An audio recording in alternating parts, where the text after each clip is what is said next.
Welcome to our channel Srimata vlogs. Please subscribe my channel. చూడండి, ఇవేంటి మల్లెపూలు. ఏంటి ఇవి? అతి సువాసన గల మల్లెపూలు. ఏంటి ఇవి? మీరు గుర్తుపట్టగలరా మిత్రమా? గుర్తుపట్టండి ఏంటో ఎలా ఉన్నాయి. అయితే ఈ పువ్వులు అమ్మవారికి చాలా ఇష్టమైనవి, ప్రీతిపాత్రమైనవి. లక్ష్మీదేవి మార్కెట్లో కూడా అతి ఎక్కువ ధర గల మల్లెపూలు ఏవి? జాస్మిన్స్ అంటే ఇవి. వీటిని ఏమన్నారు? సన్నజాజులు అంటారు. ఈ చెట్టు కూడా ఎలా ఉంటుంది? బాగా ఇట్లా పైకి పాకుతుంది అనమాట. ఈ చెట్టు పాకి ఇది ఎప్పుడంటే సమ్మర్లో 2 months విపరీతంగా పూస్తుంది. ఆ తర్వాత కూడా పూస్తాయి. మనం ఇంటి ముందర పెట్టుకునే మాత్రం మనకి ఎక్కువ సమ్మర్లోనే వస్తాయి మిత్రం. అయితే ఈ మల్లెపూలను చాలామంది ఈ మధ్యకాలంలో దేవుడికే పరిమితం చేస్తున్నారు పువ్వులన్నింటినీ. ఏ మహిళామణుడు కూడా తన అలంకరణ చేసుకోవట్లేదు తలలో. ఎందుకంటే వీటికి అతి విశిష్టమైనటువంటి స్థానం ఉంది. మల్లెపూలకి అమ్మవారికి ఇష్టమైనటువంటిది. మరియు మన సుమంగళులు, మన పంచమాంగళ్యాలలో మల్లెపూలకు కూడా ప్రత్యేకమైన స్థానం ఉంది. సుమంగళి స్త్రీ, పెళ్ళైన అమ్మాయి కానీ పుట్టుకతో అందరు ప్రతి ఒక్కరు పెట్టుకోవచ్చు వీటిని. కాకపోతే సుమంగళులు అయితే రోజు ఒక పువ్వు లేనిది, సికలో ఒక పువ్వు లేని, నుదుట కుంకుమ లేని సాంప్రదాయం మనది కాదు. మన హిందూ సంస్కారాలలో ముఖ్యంగా పెళ్ళైనటువంటి మహిళలు నుదుట కుంకుమ, తర్వాత మల్లెపూలు. మల్లెపూలే అని కాకుండా ఏదో ఒక పువ్వును అలంకరించుకుంటారు. ఏవి? చామంతులు, మల్లెలు, గన్నేరు. మన ఇంటి ముందు ఏ ఉన్నా సరే వాటిని అలంకరణ చేసుకుంటారు. ఈ సాంప్రదాయం పూర్తిగా పోతుంది. కాబట్టి ఒకసారి యువతి యువకులకు చెప్పడానికి ఈ చిన్న వీడియో చేస్తున్నాను. ఎందుకంటే ఈ మల్లెపూలను ధరించడం వల్ల మన బ్రెయిన్లో కూడా హ్యాపీ హార్మోన్స్, మన బాడీలో హ్యాపీ హార్మోన్స్, బ్రెయిన్లో కూడా మెలనోసైట్ అనే హార్మోన్ను కూడా విడుదల చేసేంత ఔషధ గుణాలు కూడా మల్లెపువ్వులో ఉన్నాయంటే మీరు నమ్ముతారా మిత్రమా?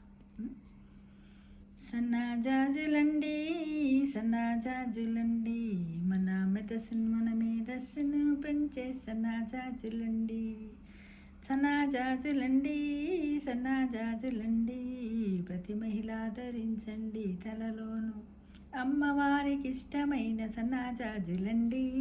ఇవి సన్నాజాజులండి, సన్నాజాజులండి, ఇవి సన్నాజాజులండి అని పాట పాడుకుంటూ మనం ఇంటికి వచ్చిన ముత్తైదో కూడా బొట్టు పెట్టి 2 పువ్వులు ఇవ్వడం మన హిందూ సాంప్రదాయం. ఇటువంటి సంస్కారాలను మనము పెళ్ళైన మహిళలు, గృహిణులు అందరం చేసినట్టయితే మన ఇంట్లో ఉన్న పిల్లలకు చెప్పకుండానే సాంప్రదాయం వస్తుంది. పిల్లలకు ఈ పువ్వుని ఏమంటే ఏమో మాకు తెలియదు అంటున్నారు. అలాంటి సాంప్రదాయాన్ని పోగొట్టాలంటే ప్రతి పువ్వుల గురించి, ప్రతి చెట్టు గురించి, దాని యొక్క విశిష్టత గురించి, ప్రాముఖ్యత గురించి ప్లీజ్ మహిళామణులారా ప్రతి ఒక్కరు మీ పిల్లలకి తెలియజేయండి. ఇంట్లో ఉన్న అమ్మమ్మలు, నానమ్మలు దీన్ని కథలు ఉన్నట్టయితే వాళ్ళకి చెప్పడానికి ప్రయత్నించండి. ఎంత బాగున్నాయి కదా కదా. అయితే వీటితో కూడా కాన్సన్ట్రేషన్ గేమ్ ఒకటి ఆడవచ్చు. 1 minute గేమ్ ఆడవచ్చు. కాన్సన్ట్రేషన్ గేమ్ ఎలా అంటే 1 నిమిషంని మనము పక్కన పెట్టుకోవాలి. ఒక 1 minute షో లాగా ఒక ఆట ఆడవచ్చు. ఏంటంటే ఒక పువ్వుని తీసి మన నుదుటి దగ్గర ఇలా కళ్ళకు మొక్కినట్టుగా చేసి పక్కన పెట్టండి. 1 2 3 4 5. ఇదొక బంచ్, ఇదొక గ్రూప్లా. 1 2 3 4 5 ఇవి 2 అయ్యాయి. ఇలా 1 minute కూడా మనం కిట్టి గేమ్స్లో కూడా ఇవి పువ్వులను మన పరిసరాల్లో ఉన్నటువంటి వాటితోటి కూడా మనము ఆట 1 2 3 4 5.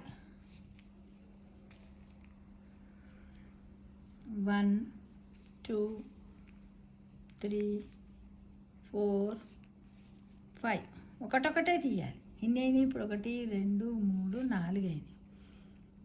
1 2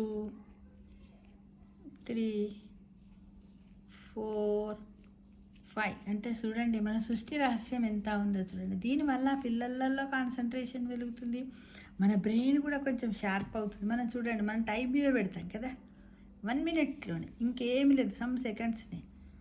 1 2 3 4 5 టైం అప్. ఎన్ని పెట్టాం? 1 2 3 4 5 6 6 30 పెట్టాం చూడండి. అంటే 1 మినిట్లో మనము 30 పువ్వులనే మనం ఇలా ఒకటొకటి తీసుకుంటూ పక్కన పెట్టి 1 మినిట్ గేమ్ షో కూడా ఆడగలిగాం మిత్రమా.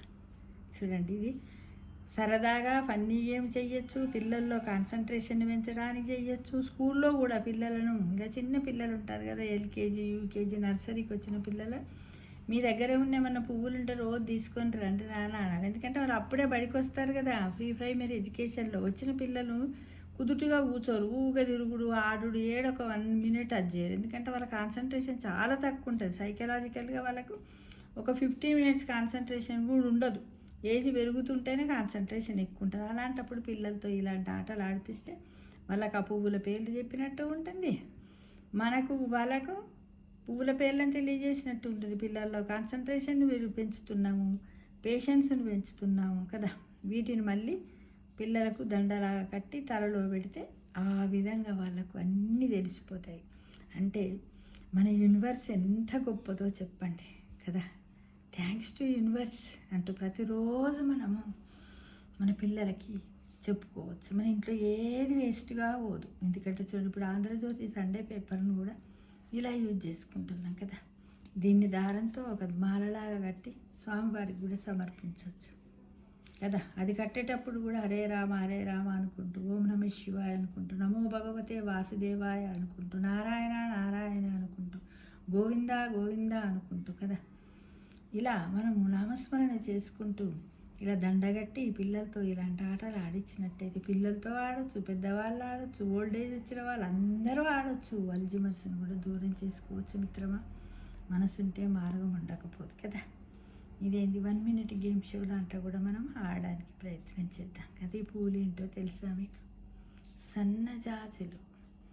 సన్నజాజులండి. అంటే మన మనస్సు కూడా ఎప్పుడు కూడా ఈ పువ్వులు ఎంత తెల్లగా ఉన్నాయో మన మనస్సును, మన మేధస్సును ఇలానే ఉంచుకోవాలి. మనస్సును ఎప్పుడు కల్మషం చేసుకోవద్దు, ఎవ్వరిని నిందించవద్దు, ఎవ్వరి మీద నెగటివ్గా మాట్లాడకూడదు. ఎప్పుడు కూడా పాజిటివ్ థింక్లో ఉంటే అందరికీ మనం గ్రాటిట్యూడ్గా ఉండాలి, అందరికీ మన ప్రేమను పంచాలి. అలానే మన యూనివర్స్కి కూడా గొప్ప ప్రేమను, గ్రాటిట్యూడ్గా ఉండాలి. Thank you God for everything అనుకుంటూ మనం రోజు నామస్మరణ చేసుకోవాలి మిత్రమా. సర్వే జనా సుఖినో భవంతు.